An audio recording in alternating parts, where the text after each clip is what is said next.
কর্ণফুলী নদীর পাড়ে অলস বসে থাকা সারি সারি ট্রলার।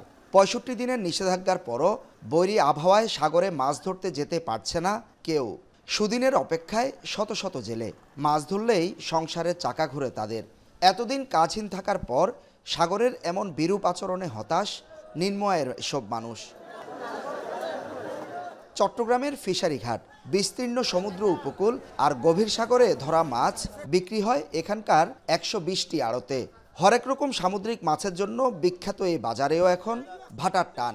সমুদ্রে ট্রলার যাবে, ভর্তি করে আসা মাছ বিক্রি হবে নিলামে, এমন আশায় বসে আছেন আড়তদাররা। উত্তাল সাগর পাড়ি দিয়ে দুই একটি ট্রলার মাছ নিয়ে আসলেও কাঙ্ক্ষিত মাছের দেখা মেলেনি এ মৌসুমে। সব ধরনের সামুদ্রিক মাছের দাম বেড়েছে কেজিতে ৩০ থেকে ৫০ টাকা পর্যন্ত। ২৮ তারিখের পরে বোঝা যাবে যদি সাগর ভালো থাকে তাহলে আবার সমুদ্রে যাবে, মাছের পরিমাণ বাড়বে।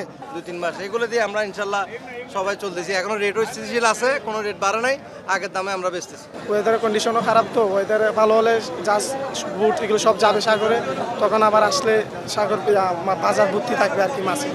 ফিশারি ঘাটে মিয়ানমার, ভারত, মধ্যপ্রাচ্য সহ অন্তত ১৫টি দেশের আমদানি করা মাছ পাওয়া যায়। গত ২ মাস ধরে আসেনি মিয়ানমারের মাছ। সাথে সাগরে মাছ ধরা বন্ধ থাকায় আমদানি মাছ দিয়েই চাহিদা মিটিয়েছেন ব্যাপারীরা। গতকাল থেকে মিয়ানমারের মাছ আসা শুরু করলেও বাজারে দাম খুব একটা কমেনি। গত ২ মাস তো বার্মা ছিল না, আমাদের ব্যবসা খুব খারাপ পরিস্থিতিতে ছিল, কিন্তু আলহামদুলিল্লাহ ২৫ তারিখ থেকে মাছ আসতেছে। এখন আল্লাহর রহমতে সেল অনেক ভালো।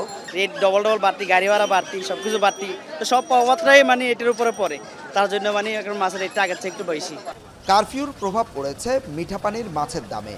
খুলনা, সাতক্ষীরা সহ দেশের নানা প্রান্ত থেকে মাছবাহী গাড়ি আসেনি গত সপ্তাহে। গাড়ি ভাড়া বৃদ্ধি ও সরবরাহ কমায় কেজিতে ২০ থেকে ৫০ টাকা বাড়তি মিঠা পানির মাছ। বৈরী আবহাওয়ায় কক্সবাজারের চিত্র একই। সাগরে যেতে পারেনি প্রায় ৫,০০০ ট্রলার। হাতে গোনা কিছু ট্রলার উপকূলের কাছাকাছি মাছ ধরতে গেলেও তারা মাঝপথ থেকে ফিরেছে অনেকটা শূন্য হাতে। জ্বালানি তেল, চাল, ডাল, পানিসহ প্রয়োজনীয় রসদ নিয়ে এখনও কক্সবাজারের বাঁকখালী নদীতে নোঙর করে আছে শত শত ট্রলার। কক্সবাজার মৎস্য অবতরণ কেন্দ্রে হাঁকডাক নেই পাইকার, আড়তদার, খুচরা ব্যবসায়ী, জেলে ও শ্রমিকদের। অধিকাংশ আড়ত বন্ধ রয়েছে মাছ না আসায়। অথচ স্বাভাবিক সময়ে এই অবতরণ কেন্দ্রে দৈনিক গড়ে ৩০ থেকে ৪০ টন, এমনকি ৪০ থেকে ৫০ টন মাছও খালাস হয়। এখানকার মাছ যায় সারা দেশে। শুধুমাত্র এই মৎস্য অবতরণ কেন্দ্রে দিনে বেচা কেনা হয় ১.৫ থেকে ২ কোটি টাকা। বাতাসের তোরে দম হয় বেশি, সেই জন্য আমরা সাগর থেকে চলে এসেছি।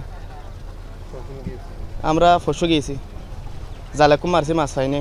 ওয়াদার খারাপ বেশি, তাই তো যাচ্ছি না। ঋতের অবস্থা বুঝিয়ে চলে যাব। আমরা অতীতের যেটা দেখতে পাই, ৬৫ বন্দর পরপরে সাগরে যাওয়ার পরপরেই অনেক মাছ আসে।